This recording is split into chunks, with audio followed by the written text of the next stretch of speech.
Salut tout le monde, ça y est, comment allez-vous? Moi ça va super. On se retrouve aujourd'hui pour une nouvelle vidéo. Donc aujourd'hui on va tout simplement aborder le sujet de Huawei et ZTE. Donc on va tout simplement parler du fait qu'ils se soient fait blacklister par les États-Unis d'origine et ensuite qu'ils sont en train de se faire blacklister dans le monde entier. Donc moi je vais vous donner des informations que j'ai pu recueillir sur un site internet et ce site là sera disponible en description pour ceux qui veulent le lire complet. J'ai gardé que les points vraiment importants. Et ensuite, on va aussi, du coup, je vais vous donner mon avis et puis vous dire des questions que je peux me poser moi, de savoir si oui ou non c'est vrai ou pas. Donc on va tout simplement commencer avec le fait que déjà pour les PC, donc tout ce qui est PC Huawei, ont arrêté leur fabrication car ils ont été lâchés par Intel et Microsoft. Donc plus de pièces pour pouvoir fabriquer les PC, donc plus de PC Huawei. Ni ZTE du coup, est-ce que c'est la même marque? Maintenant pour parler des smartphones.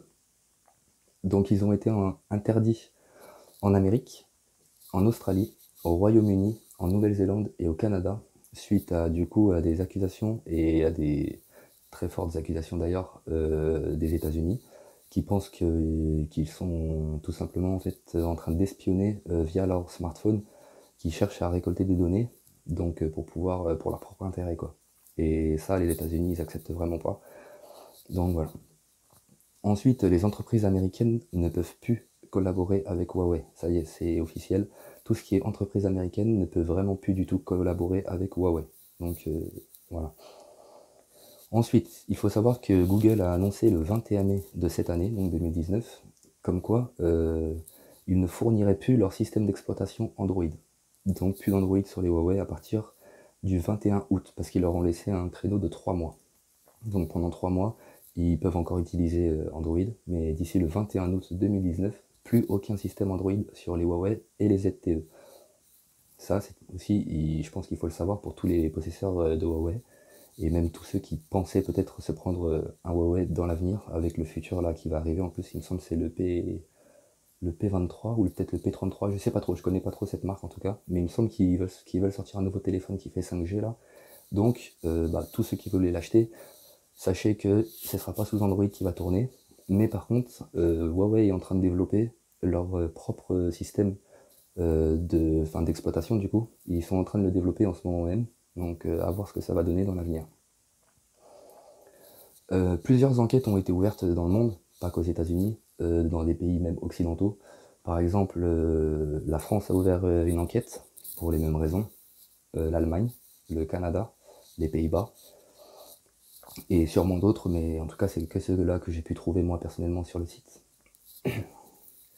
Ensuite, il faut savoir aussi également qu'un cadre de chez Huawei, donc un cadre c'est quelqu'un d'assez haut placé chez Huawei, a été arrêté à la demande des États-Unis, donc au Canada, pour soupçon d'espionnage. Donc il a été arrêté et j'imagine qu'il doit être enfermé sûrement à l'heure d'aujourd'hui pour du coup des soupçons d'espionnage à l'ordre du coup des États-Unis, donc sûrement de Donald Trump.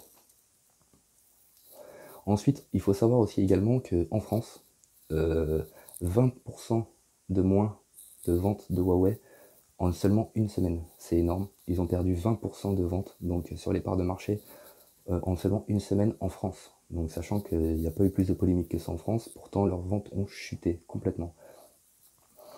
Ensuite, comment Huawei se défend par rapport à tout ça? Donc Huawei, tout ce qu'il trouve à dire, c'est que c'est que voilà, que tout ça est faux. Ils nient complètement et pour se défendre, ils disent que ils travaillent pas pour le gouvernement chinois en fait. C'est une entreprise chinoise, mais ils ne travaillent pas pour le gouvernement, c'est une entreprise privée. Donc c'est comme ça qu'ils se défendent, mais bon, pas plus que ça pour le moment, ils n'arrivent pas à se défendre mieux que ça en tout cas pour le moment. Donc pour moi, maintenant je vais vous parler des questions que moi personnellement je me pose. La première question que je me pose c'est est-ce que c'est un coup monté de Donald Trump? Parce que Trump, comme vous pouvez sûrement le savoir, refuse toute importation venant de Chine dans son pays depuis qu'il a été élu pour, on va dire, soi-disant recréer de l'emploi donc aux États-Unis pour pouvoir justement tout fabriquer eux-mêmes ou recevoir de d'autres pays, mais en tout cas ils ne veulent plus rien avoir à faire avec la Chine. Donc est-ce que c'est un coup de montée de Donald Trump qui dit tout ça pour pouvoir justement trouver une raison à refuser l'importation des smartphones et des ordinateurs, etc. De Huawei dans son pays? Ça je sais pas. Première question.